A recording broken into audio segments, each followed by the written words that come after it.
주님 말씀하시면 내가 나가리다. 주님 뜻이 아니면 내가 멈춰서리다. 나의 가고 서는 것 주님 뜻에 있으니 오 주님 나를 이끄소서. 할렐루야. 한 주간 동안 건강하고 평안하셨습니까? 오늘도 영상으로 예배에 나오신 여러분 한 분 한 분을 사랑하고 축복합니다. 하루속히 코로나가 물러가고 또 마음껏 모여서 예배를 드릴 날이 속히 오기를 간절히 기도합니다. 자, 우리 한번 이렇게 인사하실까요? 하나님께서 당신을 위로하십니다. 하나님께서 당신을 위로하십니다. 오늘 우리의 참된 위로와 또 기쁨은 하나님께 있습니다. 오늘 예배를 통해서 하나님께 주시는 위로와 또 기쁨을 누리는 귀한 시간 되기를 원합니다. 오늘 예배가 정말 저와 여러분에게 어느 곳에 있든지 하나님만 바라보는 귀한 복된 예배가 되기를 원합니다. 우리 다 같이 한번 기도하심으로 주일 예배 하나님께 올려드리겠습니다. 할렐루야. 사랑과 은혜가 풍성하신 아버지 하나님 감사합니다. 귀하고 복된 주일을 맞이하여 저희들을 주 앞에 불러주시고 특별히 각 처소에서 하나님을 향하여 예배할 수 있도록 저희들의 마음을 붙들어 주시니 감사합니다. 우리가 어느 곳에 있든지 그 자리에서 참 마음과 뜻과 힘과 정성을 다하여 하나님께 예배드리게 하시고 또 우리 예배가 하나님을 기쁘시게 해드림으로 예배를 통해 우리는 하나님께 큰 위로와 기쁨을 얻고 또 하나님께서 우리를 축복해 주시는 귀한 역사가 일어나게 하여 주옵소서. 하나님, 특별히 코로나가 이렇게 점점 확산되고 또 변이가 생기고 그야말로 참 온 나라가 또 전 세계가 두려움과 염려 가운데 있습니다. 하나님, 이 어려움이 언제까지 계속될지 저희가 알 수 없사오나 참 이 어려울 때 하나님의 자비하심과 긍휼하심을 바라봅니다. 저희가 지금이야말로 기도할 때이고 하나님을 더욱더 의지할 때임을 믿사오니 이 예배를 통하여 하나님을 바라보게 하여 주옵시고 참 이왕이면 하나님께서 초자연적인 능력으로 이 땅을 회복시키시고 고쳐주시는 귀한 역사가 일어나게 하여 주시옵소서. 또 특별히 이 어려울 때 참 전 세계에서 복음을 전하시는 선교사님들을 기억하여 주옵시고 저들의 땀과 눈물과 수고와 그 기도에 하나님 크신 위로와 응답을 더하여 주옵소서. 이 예배를 온전히 하나님께 올려주며 살아계신 우리 구주 예수 그리스도의 이름으로 간절히 기도하옵나이다. 아멘. 우리 시간 우리의 참된 위로가 되신 하나님께 사후신경으로 신앙을 고백하겠습니다. 전능하사 천지를 만드신 하나님 아버지를 내가 믿사오며 그 외아들 우리 주 예수 그리스도를 믿사오니 이는 성령으로 잉태하사 동정녀 마리에게 나시고 본디오 빌라도에게 고난을 받으사 십자가에 못 박혀 죽으시고 장사한 지 4일 만에 죽은 자 가운데서 다시 살아나시며 하늘에 오르사 전능하신 하나님 우편에 앉아 계시다가 저희로서 산 자와 죽은 자를 심판하러 오시리라. 성령을 믿사오며 거룩한 공회와 성도와 서로부터 하는 것과 죄를 사하여 주시는 것과 몸이 되어 사는 것과 영원히 사는 것을 믿사옵나이다. 아멘. 할렐루야. 이 시간 함께 찬양으로 하나님께 왕드리길 원합니다. 찬양을 통해 우리의 처지고 또 낙심된 마음이 다시 한번 새 힘을 얻고 또 우리 속에 하나님이 주시는 참된 기쁨이 넘쳐나는 시간 되기를 원합니다. 이 시간 원경의 시간 나오셔서 찬양 인도해 주시겠습니다. 할렐루야. 이 시간 하나님 앞에 우리 몸과 마음을 바쳐 이 시간 간절한 마음으로 찬양하길 원합니다. 나 무엇과도 주님을 바꾸지 않으리. 찬양하겠습니다.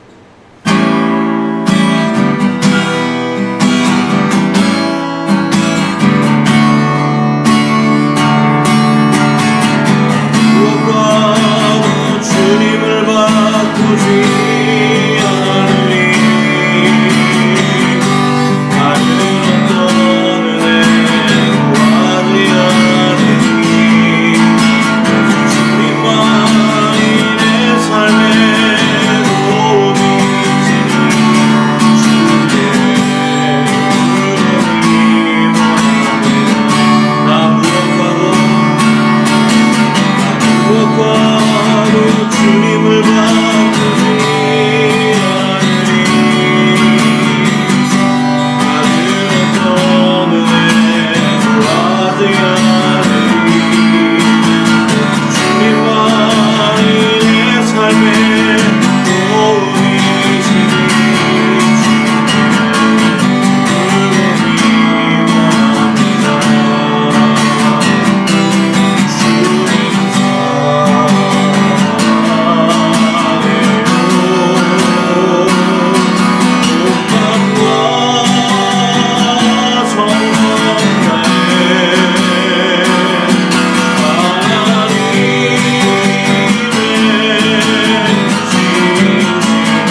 우리 시간 다 같이 함께 기도를 드리기를 원합니다. 하나님께서 오늘 우리의 기도를 기대하시고 또 우리의 그 기도하는 그 마음과 또 그 태도를 기쁘게 보시는 줄 믿습니다. 이 시간 우리의 기도가 참 예수님께서 겟세마네 동산에서 기도하시던 그 모습 그대로 참 하나님께 간절히 기도하는 그런 시간 되기를 원합니다. 우리 다 같이 한 마음으로 함께 기도하겠습니다.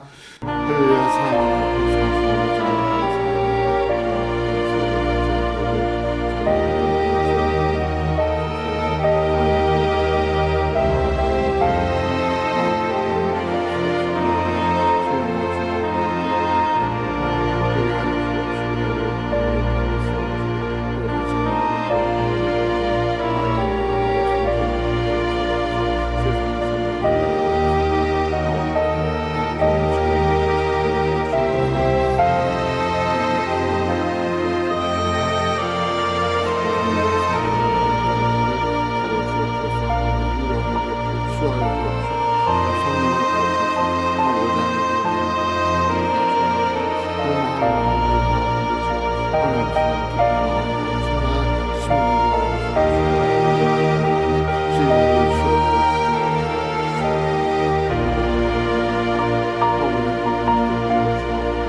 할렐루야. 어느덧 한 해의 마지막이 다가오고 있습니다. 자, 우리가 이 저물어가는 2021년을 하나님의 은혜 가운데 참 유종의 미를 거두고 은혜로운 한 해로 기여할 수 있기를 원합니다.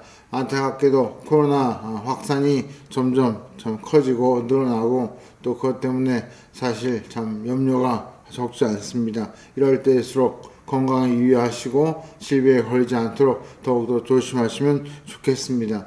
우리가 성탄절과 이제 송구영신 예배가 다가오고 있는데요. 예년 같은 우리가 모여서 또 즐거운 시간도 가지고 또 선물 교환도 하고 또 이렇게 참 그야말로 축제의 시간으로 보내야 할 텐데 참 올해는 어려울 것 같습니다.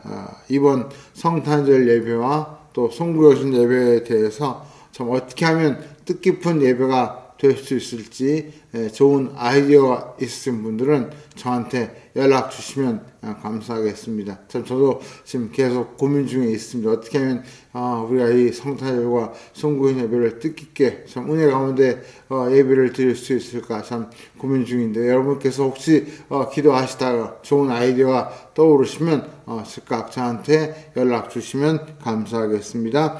오늘 우리에게 주신 말씀 함께 보겠습니다. 시약 성경 갈라디아서 5장 22절과 23절 그리고 구약 성경 에스겔서 36장 26절과 27절 우리 두 군데 본문을 우리 같이 함께 자막을 보시면서 한 목소리로 같이 함께 읽겠습니다. 시작. 오직 성령의 열매는 사랑과 희락과 화평과 오래 참음과 자비와 양성과 충성과 온유와 절제니 이 같은 것을 금지할 법이 없느니라.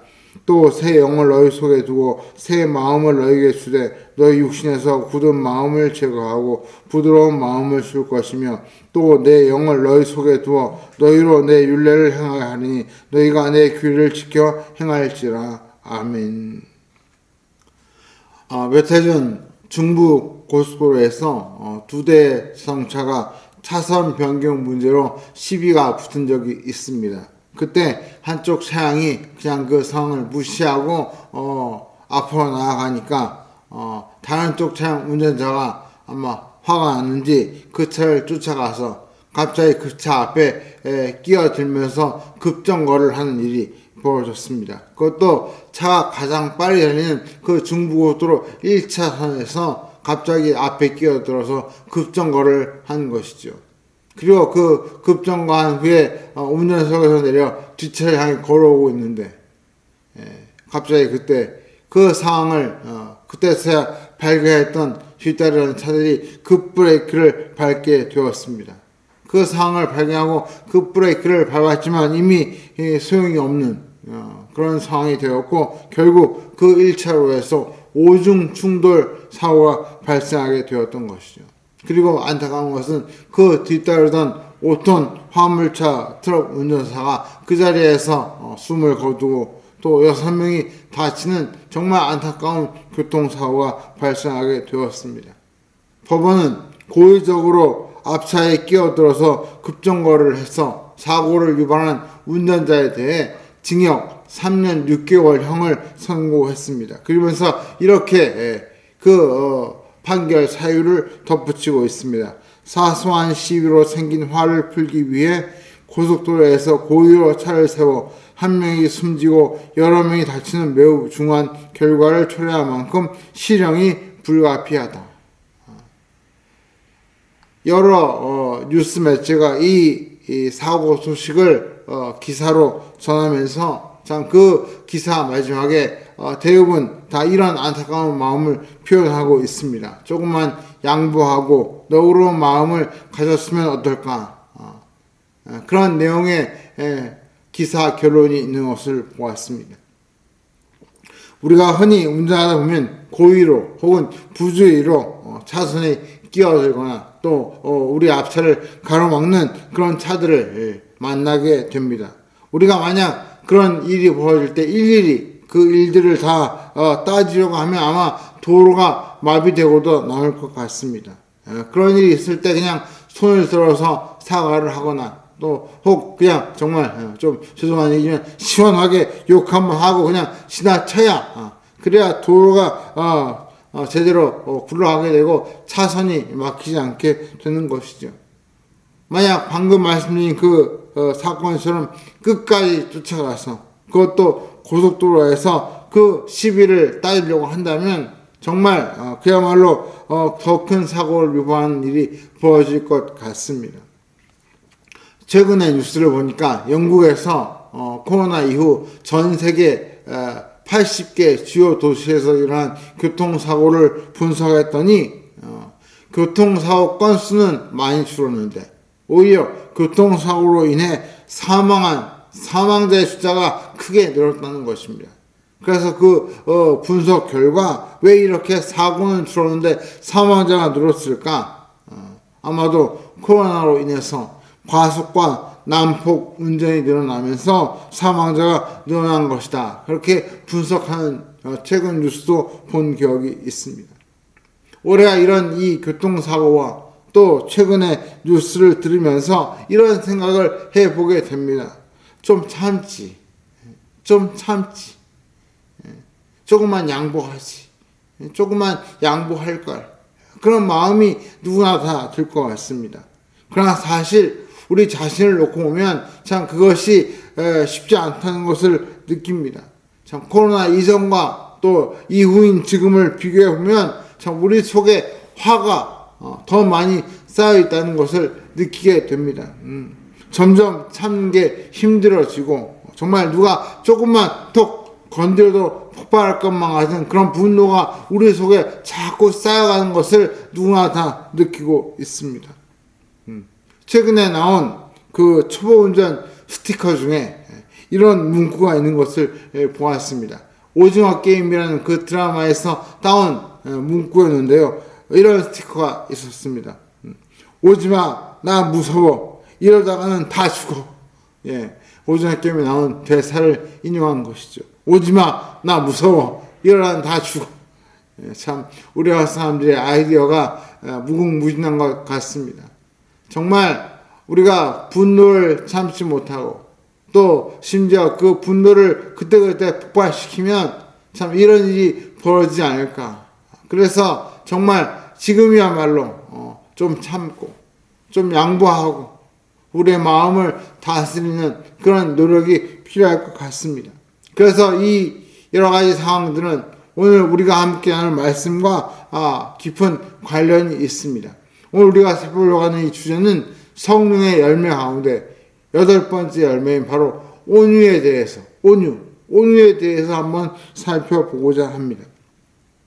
성경 헬라어 원문에 온유라는 말이 프라우테스라는 말로 되어 있습니다. 그 뜻을 보니까 따스하고 부드럽다, 그런 뜻입니다. 즉 온유하다는 말의 가장 기본적인 뜻은 따스하고 부드럽다, 그런 말입니다. 그래서 영어 성경은 이 프라우테스라는 이 헬라어를 영어로 번역할 때 젠틀리스, 부드러움, 혹은 뭐 점잖음, 관대함, 이렇게 번역하고 있고, 혹은 미크니스, 온유함, 이런 말로 영어 성경은 번역하고 있습니다. 우리말 성경은 그래서 이 단어를 온유라고 번역하고 있는데, 한자어로 보니까 따뜻한 온자에 부드러울 유자, 즉 따뜻하고 부드러운 그런 모습, 그런 성품을 온유라고 표현하고 있는 것이죠. 성경 원어나 또 영어 성경이나 우리말 성경 모두 공통적으로 온유라고 하면 따뜻하고 부드럽고 또 점잖고 관용하는 그런 모습을 일컬어 온유라고 부르고 있는 것 같습니다. 그런데 이 온유에 대해서 간혹 이런 문제 제기를 하시는 분들이 있습니다. 뭐라고 말씀하시냐면, 과연 이 온유함이라는 이 성품이 현대인이 본받아야 할 성품인가? 그렇게 이의 제기를 하시는 분들이 있습니다. 아마 이 설교를 들으시는 분들 중에도 당연히 크리스찬은 온유해야지, 이렇게 말씀하시는 분도 계시겠지만, 또 어떤 분들은 아니 크리스찬이라고 해서 맨날 큰 소리도 못 치고 부드럽게 조용조용히 말하고 손해보면 살아야 돼? 이렇게 말씀하시는 분도 계실 것 같습니다. 실제로 바울이 이 갈라디아서, 즉 이 성령의 열매에 대해서 말씀할 때 그 시대에 당시 세계를 지배하던 나라는 우리가 잘 아는 그리스 로마였습니다. 그런데 그 나라를 지배하는 정신적, 철학적 사상이 우리가 잘 아는 소크라테스, 플라톤, 아리스토텔레스로 이어지는 그 고대 그리스 철학이 그 시대의 정신이었습니다. 특히 아리스토텔레스의 철학이 그 당시에 그 그리스 로마, 즉 바울 시대의 그리스 로마 제국을 지배하는 정신적인 토대가 되었던 것이죠. 그런데 이 아리스토텔레스도 이 온유함에 대해서 이 온유를 매우 나약한 덕목으로 보았습니다. 심지어 대중들은 이 온유를 경멸할 대상으로 보았다고 그렇게 말하고 있습니다. 즉 그 시대 사람들은 온유함보다는 강함을 더 중요한 덕목으로 꼽았다는 것입니다. 즉 진짜 남자는 온유하고 겸손한 사람이 아니라 자신의 강함을 드러내는, 그래서 우월하게 힘을 과시하고 자랑하는 것이 미덕이다, 그렇게 그 시대 사람들이 믿었다는 것이죠. 요즘 말로 말하면 상남자가 진짜 남자다, 뭐 그렇게 말할 수 있을 것 같습니다. 그런데 이것은 비단 그 고대 그리스 로마 그 시대에만 국한되는 것이 아닌 것 같습니다. 지금 우리가 살고 있는 이 현대인들 중에도 이런 생각하는 분들이 적지 않습니다. 단적인 예로 우리가 헐리우드 영화를 보면, 특히 마블 영화를 보면 각종 슈퍼 영웅들이 등장하면서 그 사람들이 정말 어려운 일들을 척척 해내고, 그래서 사람들의 주목을 받고 인기를 한 번에 받습니다. 그 영화 어디에도 겸손한 사람, 온유한 사람이 주목받는 그런 모습은 찾아볼 수가 없는 것이죠.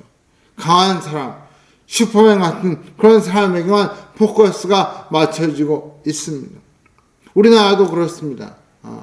요즘 우리나라 방송에서 가끔 들리는 용어 중에 상남자, 뭐 이런 말들이 들려옵니다. 무슨 말인가 그 뜻을 인터넷에서 검색해 보니까 남자 중에 남자, 진짜 남자, 혹은 남성미가 넘치는 남자, 그런 남자를 가리켜 상남자라고 부른다는 것이죠. 그와 비슷한 단어 중에 짐승남 여러분 좀 표현이 그런데 짐승남 뭐 터프가이 또 싸이의 노래에 나오는 그 싸나이 예. 이런 사람이 바로 상남자라는 것입니다. 요즘 사람들은 이런 사람에게 매력을 느낀다는 뜻입니다. 그래서 요즘 TV 방송 프로그램 중에도 과거 특수부대에서 근무했던 그런 사람들이 나와서 우위를 겨루는 그런 프로그램들이 인기를 끄는 그런 모습을 보게 됩니다. 이런 강함을 추구하고 오히려 강함을 미덕으로 여기는 이런 시대에 과연 온유함이 사람들에게 파고들 수 있을까요? 과연 온유함이 사람들에게 훌륭한 미덕으로 인정받을 수 있을까요? 이것이 오늘 우리가 참 묻게 되는 질문인 것이죠. 약육 강식의 이 세계 현실 속에서 과연 온유한 사람이 생존할 수 있을까? 참 그런 의문을 갖게 됩니다. 그래서 세상의 많은 사람들, 심지어 크리스찬들 중에서도 온유함을 훌륭한 미덕으로 꼽는 분들이 별로 많지 않은 것 같습니다. 목사님들이 설교할 때나 온유함을 이야기하지 실제로는 오히려 더 많은 경우에는 참 강하고 능력 있고 뛰어난 우월한 그런 모습들을 더 많이 강조하는 그것이 오늘 우리의 현실인 것 같습니다. 오늘 이런 현실에서 과연 하나님이 기뻐하시는 성령의 열매를 우리가 맺을 수 있을까? 과연 이 온유함이라고 하는 이 성령의 열매가 무엇일까? 또 이 열매를 맺기 위해서 우리가 어떻게 해야 할까? 참 이 문제를 우리가 한번 함께 살펴보고자 하는 것입니다. 우리가 무엇보다 온유함에 대해서 바르게 알고 또 제대로 그 온유함을 배우려면 제일 먼저 온유함이라는 말의 뜻부터 그 의미부터 새롭게 정확하게 짚고 넘어갈 필요가 있습니다. 일반적으로 온유함이라고 하면 앞에서 잠깐 언급했던 것처럼 따뜻하고 부드럽고 점잖은 그런 성품을 우리가 온유하다 그렇게 말합니다. 그래서 다른 사람들의 비위를 잘 맞춰주고 또 다른 사람들에게 혹은 고객들에게 친절하게 대하면 사람들은 저 사람 참 온유한 사람이야 그렇게 평가를 하죠. 한마디로 착하고 또 무난한 인과관계를 맺고 있는 그 사람을 온유한 사람이라고 부릅니다. 그러나 중요한 것은 성경에서는 온유함이라고 할 때 이런 모습만을 의미하지 않습니다. 다시 한번 말씀드립니다. 성경에서 말씀하는 온유함이라는 것은 이렇게 따뜻하고 부드럽고 무난한 그런 모습만 온유함이라고 말하지 않는다는 것입니다. 성령의 열매로서의 온유함은 힘이 없고 말도 제대로 못하고 시키는 대로 그냥 다 하는 그런 성품을 가리키지 않습니다. 기억하십시오. 착하고 나약한 성격을 가리켜 성경은 온유하다고 말하지 않습니다. 성경에서 우리가 온유함의 대명사라고 내세울 수 있는 분이 있다면 바로 예수 그리스도이십니다. 예수님께서 하신 유명한 말씀 가운데 마태복음 11장에 수고하고 무거운 짐진 자들아 다 내게로 오라 그런 말씀이 있죠. 그런데 그 수고하고 무거운 짐진 자들아 다 내게로 오라고 말씀하신 후에 바로 그 다음에 예수님께서 하신 말씀이 이 말씀입니다.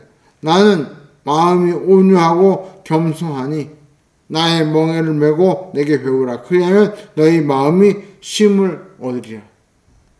나는 마음이 온유하고 겸손하다. 예수님께서 자기를 가리켜 그렇게 표현하고 계십니다.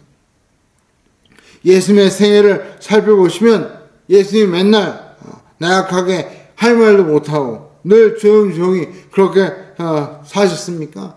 아닙니다. 예수님은 분명히 나는 온유하고 겸손하다고 하셨는데 성경에서 예수님의 생애를 보면 결코 조용히 나약하게 아무 말도 못하고 끽소리 못하고 그렇게 사신 모습을 우리가 어디에서 찾아볼 수 없다는 것입니다. 오히려 예수님은 약한 자들 앞에서는 한없이 약해지시고 그들을 불쌍히 여기시고 심지어 그들을 위해 눈물을 흘리시고 그들의 자비와 또 용서와 치유를 베풀어 주는 그런 분인 반면에 반대로 불의한 자들, 악한 자들에 대해서는 정말 불을 뿜듯이 강한 어조로 책망하시고 대항하시는 모습을 우리가 볼 수 있습니다. 즉 우리가 온유함이라고 하는 그 성품은 단순히 문자적으로 말 그대로 그냥 부드럽고 따뜻한 그런 모습이 아니라는 것이죠. 우리가 그런 문자적인 의미로 온유함을 해석할 것이 아니라 예수님의 그 모습에서 온유함의 의미를 배워야 한다는 것입니다. 우리가 누누이 강조하듯이 지금 살펴본 이 성령의 열매는 하나님의 성품을 본받자, 예수님의 성품을 본받자 그 말과 같다고 말씀드렸습니다. 즉 이 성령의 열매 하나하나가 하나님이 살아가신 모습, 예수님이 살아가신 모습을 우리가 그대로 담자는 의미에서 이 열매를 살펴보고 있는 것이죠. 거기에 초점이 맞춰져 있습니다. 그렇다면 우리가 이 온유함도 예수님의 사신 그 모습에서 의미를 찾아야 합니다. 저는 성경에서 예수님의 온유함을 보여주는 가장 극적인 장면을 꼽으라면 바로 겟세마네 동산에서 기도하시던 그 모습을 꼽을 수 있을 것 같습니다. 십자가에 달리시기 전날 겟세마네 동산에서 예수님이 하나님 아버지 앞에 기도하시는 장면이 나옵니다. 여러분 뭐라고 기도하시는지 기억나십니까? 마태복음 26장 39절에 이렇게 기도하고 계십니다. 조금 나아가서 얼굴을 땅에 내치고 엎드려 기도하여 이르시되 내 아버지여 만일 할만하시거든 이 잔을 내게서 지나가게 하옵소서. 그러나 나의 원대로 마시옵고 아버지의 원대로 하옵소서 하시고. 예수님께서 겟세마네 동산에서 하신 기도가 나의 원대로 하지 마시고 아버지의 원대로 하십시오. 그 기도였습니다. 예수님이 보여주신 그 온유함은 자신의 능력이 크고 충분히 그 어려운 십자가의 상황을 벗어날 수 있는 능력이 있음에도 불구하고 자신의 뜻을 앞세우지 않고 하나님 아버지의 뜻을 봐주며 그 아버지의 뜻대로 행하기를 마음속에 다짐하는 그 모습이 바로 이 온유함의 클라이맥스였다는 것입니다. 다시 말해 예수님의 온유함이란 무능하고 무기력해서 어쩔 수 없이 상대방에게 당하고 비위를 맞추는 그런 모습이 결코 아니었다는 것이죠. 오히려 얼마든지 하실 수 있는 능력이 있음에도 불구하고 하나님의 뜻을 겸손히 순종하는 그 모습이 바로 예수님의 온유함이었다는 말입니다. 이것이 바로 성령의 열매로서의 온유함의 특징이고 정의입니다. 오늘 우리도 마찬가지입니다. 우리가 보여줘야 할 온유함은 내 능력과 내 뜻을 앞세우기보다 하나님 아버지의 뜻을 온전히 따르는 것, 그것이 진정한 의미의 온유함입니다. 단순히 착하게 살고 맨날 웃고 남의 비위만 잘 맞추는 게 온유함이 아니라는 뜻입니다. 만약 그렇게 생각하시는 분이 있으면 큰 오산입니다. 큰 착각을 하고 계시는 겁니다. 만약 그런 것이 온유함이었다면 예수님도 기독교도 아마 금방 있다가 사라지는 그야말로 반짝 있다가 없어지는 그런 모습이었을 것입니다. 그리스도인이 온유해야 할 이유는 무능력해서 무기력해서가 아니라 그렇게 하는 것이 하나님을 기쁘시게 하는 것이라고 믿기 때문에 능력이 있고 할 수 있고 얼마든지 자기 마음대로 할 수 있어도 그것을 내려놓고 하나님의 뜻에 순종하는 그것이 바로 진정한 의미의 온유함이었던 것이죠. 만약 불의와 제약에 대해서는 맞서 싸워야 한다면 목숨을 걸고 순교를 각오하고 싸우는 것이 어떤 의미에서 온유함의 또 다른 모습이었다는 것입니다. 무조건 안 싸우고 무조건 웃는 것이 온유가 아닙니다. 그것은 온유가 아닙니다. 그것은 비굴함이고 그것은 그야말로 경멸스러운 모습에 불과한 것이죠. 착각하지 마시기 바랍니다. 그런 의미에서 성경의 온유함은 세상에서 말하는 온유함과 결코 같지 않습니다. 그렇다면 우리가 성경에서 말씀하는 성령의 열매로서의 그 온유함에 대해서 기억해야 할 내용들이 있는데 그중 크게 두 가지를 살펴보고자 합니다. 첫째로 성령의 열매로서의 온유함을 가지려면 무엇보다 영적인 완고함을 내려놓아야 합니다. 영적인 완고함. 내 속에 있는 영적인 고집, 그것을 내려놓아야 진정한 성경에서 말씀하신 온유함을 이룰 수 있다는 것입니다. 제가 보니까요, 오랫동안 교회 생활 하시는 분들 중에 성품은 대단히 온유하고, 참 온화하고 부드럽고, 참 말씀할 때도 굉장히 나긋나긋하게 아주 부드럽게 그렇게 말씀하시는데, 정작 교회 안에서 어떤 일을 할 때 보면 끝까지 자기 주장을 굽히지 않는 그런 분들을 간혹 보게 됩니다. 다시 말해 믿음은 아주 좋아 보이는데 영적으로는 아주 완고하신 그런 분들이 계시다는 것이죠. 성경은 그런 분을 가리켜 온유하다고 말하지 않습니다. 오히려 완고하다, 고집스럽다 그렇게 말합니다. 의외로 교회 안에 그렇게 완고하고 고집스러운, 온유한 척 하면서 완고하고 고집스러운 분들이 은근히 교회 안에 적지 않습니다. 사실 저도 그런 부류에 속하는 사람이었습니다. 저 역시도 한때 젊을 때 참 목사가 되고 나름 속으로 나는 참 똑똑한 목사야 그런 생각이 가득할 때는 나의 말을 들어주는 척만하지 듣지 않았습니다.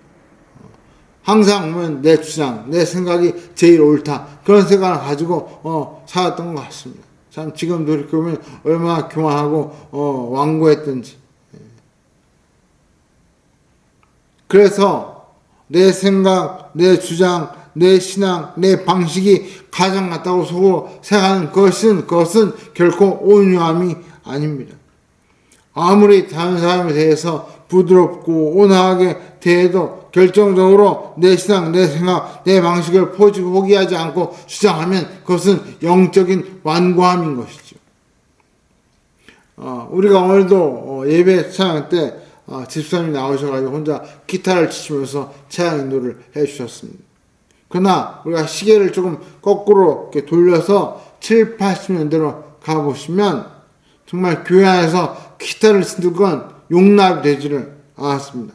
제가 중고등학생 시절에 교회 안에서 어쩌다 저 교회 구석에 있는 방에서 친구들과 기타를 치고 있으면 갑자기 어디선가 교회 어르신이 오셔가지고 막 문을 확 열고 야단을 치면서 어디 교회에서 기타를 치냐 야단을 치던 그런 모습이 지금도 기억에 생생합니다. 그 당시에는 뭐 키보드, 드럼, 전자 기타 같은 것은 사탄의 노래를 부르는 사람이 사용하는 악기라고 그렇게 아주 그냥 정죄를 하면서 그런 악기는 손도 못 대게 하는 그런 시대였습니다. 오로지 교회는 피아노 아니면 오르간만으로 찬양을 해야 한다고 믿었던 그런 시대였던 것이죠. 지금 생각하면 참 웃음이 나옵니다. 시계를 좀 더 거꾸로 돌려서 그 이전 시대로 가시면 예배 때 예배당 안에 한가운데 이렇게 막이 텐트 커튼이 씌쳐 있고요. 그때는 여기 한쪽에 남자만 모여서 예배해요. 한쪽은 여자 성도만 앉아서 예배해요. 남녀가 따로따로 앉아서 예배를 드리는 그런 시대가 있었습니다. 참 지금은 생각해보면 아마 어이가 없겠죠. 근데 그 시대는 그렇게 예배를 드렸습니다. 만약 그 시대 살던 분이 지금 와서 우리가 예배드리는 모습을 보면 아마 거품을 물고 뒷목을 잡고 쓰러지지 않을까 그런 생각을 해보게 됩니다. 뭐 조금 얘기가 옆으로 세웠지만 결국 그 시대마다 겉으로는 온화하고 부드러운 것 같지만 절대 포기하지 않는 완고한 그런 주장과 생각들이 있었다는 것이죠. 그런데 그런 주장과 생각 중에 우리가 절대로 정말 양보하지 않고 지켜야 할 진리도 있지만 또 반대로 얼마든지 우리가 양보하고 품고 또 수용해야 할 그런 내용도 적지 않았다는 것입니다. 즉 교회 안에서 우리가 참 조심하고 또 내려놓아야 할 것이 바로 영적인 완고함이라는 것입니다. 기억하십시오. 겉으로 온유하고 부드럽고 온화한 것이 결코 온유가 아닙니다. 속이 중요합니다. 속이. 특히 영적으로 자신만 옳다고 여기는 그 영적인 고집, 그 영적인 완고함이야말로 우리가 내려놓아야 할 첫 번째 대상인 것이죠. 여러분, 온유함의 반대말이 무엇입니까? 바로 완고함입니다. 완고함. 우리가 영적으로 온유한 성품의 사람이 되려면 제일 먼저 우리 속에 있는 이 완고함을 내려놓기 위해서 부단히 영적으로 자신과 싸워야 한다는 뜻입니다. 또 하나 중요한 두 번째 포인트가 있습니다. 성령의 열매로서의 온유함은 하나님의 말씀을 받아들여 순종하는 태도를 가리킵니다. 성경에서 말씀하는 그 온유함은 단순히 겉으로 부드럽고 착한 그런 모습을 의미하는 것이 아니라 하나님의 말씀을 잘 받아들여서 그 말씀을 지키고 순종하는 것이 하나님이 보실 때 온유함이라는 것이죠. 우리가 앞에서 읽었던 에스겔서 36장 26절과 27절 한번 다시 같이 읽어보겠습니다. 시작. 또 새 영을 너희 속에 두고 새 마음을 너희에게 주되 너희 육신에서 굳은 마음을 제거하고 부드러운 마음을 줄 것이며 또 내 영을 너희 속에 두어 너희로 내 율례를 행하게 하리니 너희가 내 귀를 지켜 행할지라. 우리가 이 말씀을 보시면 하나님께서 에스겔 선지자에게 성령께서 하실 일을 미리 보여주고 계십니다. 그런데 이 말씀에 보니까 새 영, 즉 성령이 우리 속에 들어오셔서 하시는 대표적인 일이 바로 우리의 굳은 마음을 제거하고 부드러운 마음을 주시는 것이었다. 그렇게 설명하고 있습니다. 즉 굳은 마음을 부드러운 마음으로 바꿔주시는 그 일이 바로 성령이 하시는 중요한 일이라는 것입니다. 앞서 이야기한 그 완고함을 온유함으로 바꾸는 그 일이 바로 성령의 일이라는 뜻이죠. 근데 왜 이렇게 하십니까? 왜 완고함을 내놓고 온유함으로 우리의 마음을 바꾸십니까? 그 이유가 27절에 나오고 있습니다. 그 이유는 바로 하나님의 율례, 즉 하나님의 말씀을 지켜 행하게 하시려. 하나님의 말씀을 지켜 행하게 하시려고 우리의 마음을 부드럽게 만드신다. 그렇게 이유를 설명하고 있습니다. 다시 말해서 우리의 마음이 온유해지면 무엇보다 하나님의 말씀을 잘 받아들여서 순종하게 된다. 그 말입니다. 우리가 온유해지는 것이 중요한 것이 아니라 우리가 온유해짐으로써 우리의 마음이 부드러워짐으로써 하나님의 말씀을 잘 받아들여 그 말씀을 지켜 순종하게 되는 것, 그것이 진짜 온유함의 중요한 핵심이라는 뜻입니다. 우리가 앞에서 온유함이란 하나님의 뜻에 순종하는 것이라고 했습니다. 우리가 어떻게 해야 하나님의 뜻에 순종하게 됩니까? 하나님의 말씀을 잘 받아들이고 그 말씀을 지킬 때 그것이 바로 하나님의 뜻에 순종하는 것이 되는 것이죠. 그런 의미에서 하나님의 뜻에 순종하는 것과 우리의 완고한 마음이 부드러운 마음이 되는 것은 깊은 연관성이 있습니다. 서로 일맥상통하는 것입니다. 여러분 기억하십시오. 온유하다는 것이 착하고 잘 웃고 따뜻하고 부드럽고 또 그런 외형적인 성품만을 가리키는 것이 아니란, 더 나아가서 영적인 온유함이란 결국 내 고집, 내 주장, 내 생각을 내려놓고 하나님의 말씀을 받아들여서 그 말씀대로 실천하는 것이 진정한 의미의 온유함이라는 것을 기억하시기 바랍니다. 사실 이 성령의 열매에 대해서 말씀하고 있는 서월도 이런 일이 있었습니다.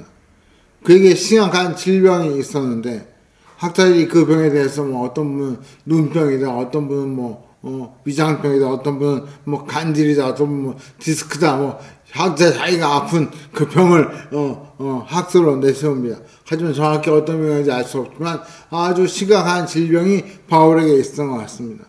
중요한 것은 바울이 그 질병을 치료해 달라고 하나님께 진지하게 간절히 3번이나 기도했다는 것이죠. 3번이나.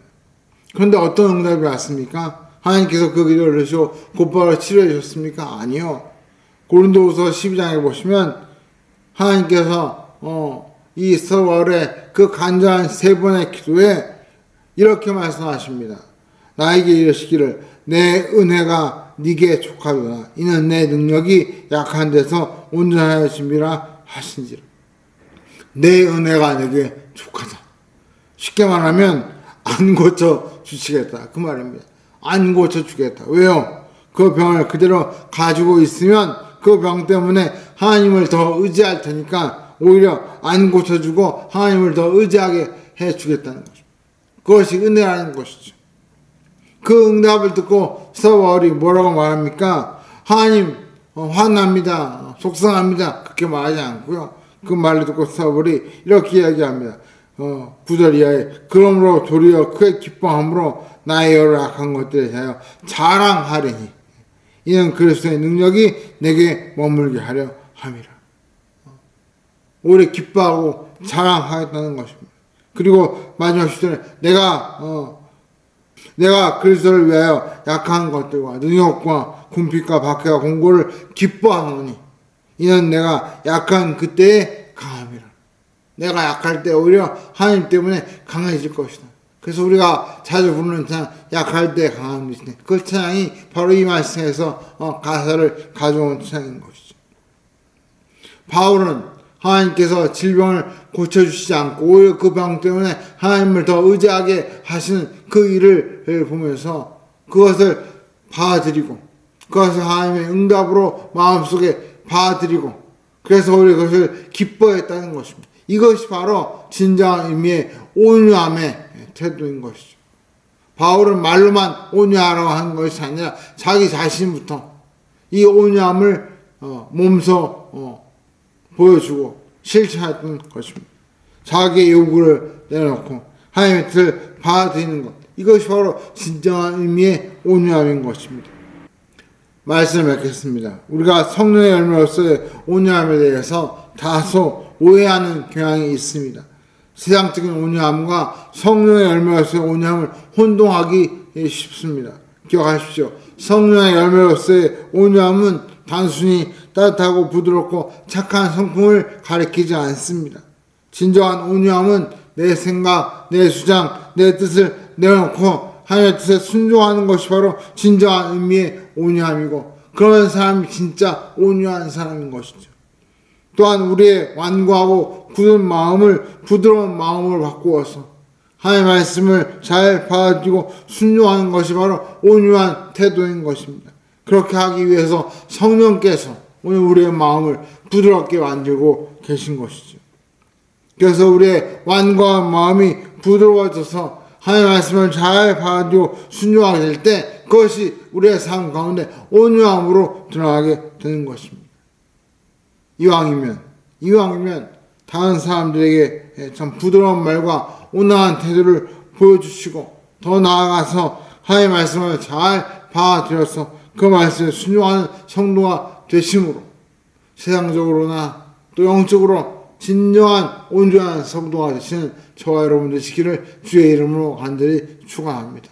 우리 한번 시간 기도하기를 원하는 하나님, 제 마음속에 있는 굳은 마음, 영적인 고집, 완고함, 오늘 이것을 돌아보게 하시고 내 주장, 내 생각, 내 뜻을 관철시키려고 할 것이 아니라 부드러운 마음이 되어서 하나님의 뜻을 받아들이고 하나님의 말씀을 깨우쳐서 그 말씀으로 순종하는 진정한 온유한 성도가 되게 하여 주옵소서. 우리 한번 시간 그런 마음의 손 가지고 같이 한번 기도하겠습니다. 할렐루야.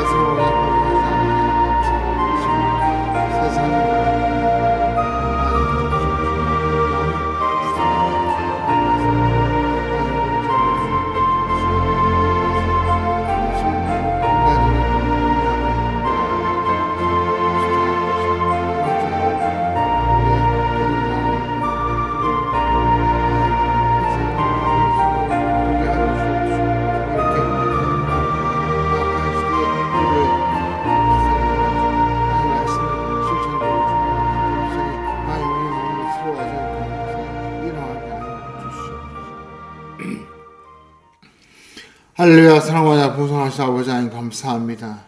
저희가 이 성령의 열매를 묵상하면서 참 열매 하나하나를 볼 때마다 참 우리의 부족한 모습을 발견하게 되고 하나님을 더욱더 닮아가야 할 것을 깨닫게 됩니다. 오늘 시간 이 온유함의 이 성품을 통하여 참 우리 속에 있는 영적인 완고함을 보게 하시고 참 주님께서 오늘 우리의 마음에 임재하셔서 우리의 마음을 부드러운 마음으로 바꾸어 주시고 그 부드러운 마음 속에 하나님의 말씀이 참 온전히 뿌려져서 그 말씀이 참 받아들여지고 실천되어서 우리의 삶이 온유한 모습으로 드러날 수 있도록 저희들을 인도하여 주시옵소서. 불의와 또 부정과 죄악 앞에서 참 저희가 비굴해지지 않도록 도와주시고 우리 영적으로 참 죄악에 맞서 싸우며 또 동시에 연약하고 참 안타까운 사람들을 향하여 그 영혼들을 위로하며 참 그들에게 손을 내밀 수 있는 그런 온유한 성도가 되게 하여 주시옵소서. 그래서 우리 성도들이 참 세상적으로나 영적으로 참된